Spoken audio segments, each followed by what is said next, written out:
कृष्ण परमात्मने नमः। अथ सप्तदशोऽध्यायः श्रद्धात्रय विभाग योगः। अर्जुन उवाच ये शास्त्रविधिमुत्सृज्य यजन्ते श्रद्धयान्विताः तेषां निष्ठा तु का कृष्ण सत्त्वमागो रजस्तमः। श्रीभगवानुवाच त्रिविधा भवति श्रद्धा देहिनां सा स्वभावजा सात्विकी राजसी चैव तामसी चेति तां शृणु।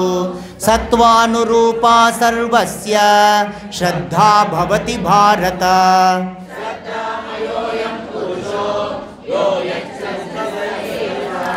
यजन्ते सात्विका देवान् यक्षरक्षांसि राजसाः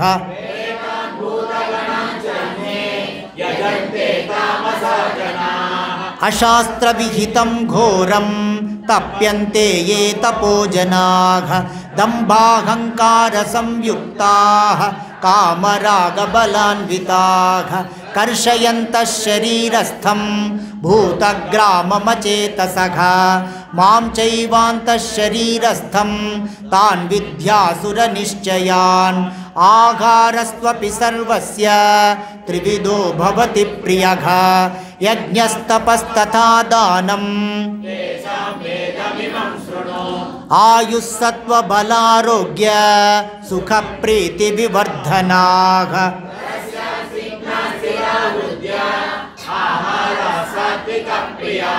कट्वं ललवणात्युष्ण तीक्ष्णरूक्षविदाहिनः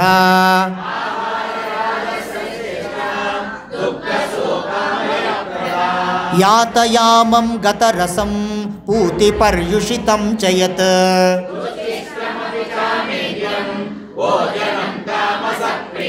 अफलाकाङ्क्षिभिर्यज्ञो विधिदृष्टो य युज्यते।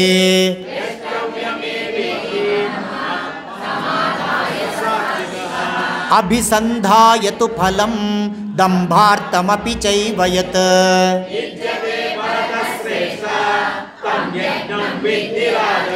विधिहीनमसृष्टान्नं मन्त्रहीनमदक्षिणम्।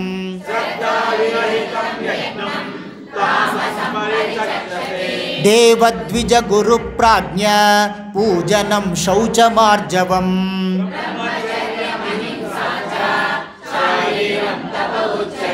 अनुद्वेगकरं वाक्यं सत्यं प्रियहितं च यत्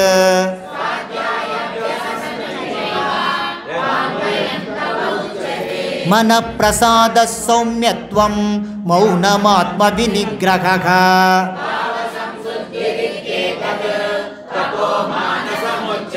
श्रद्धया परया तप्तं तपस्तत्त्रिविधं नरैः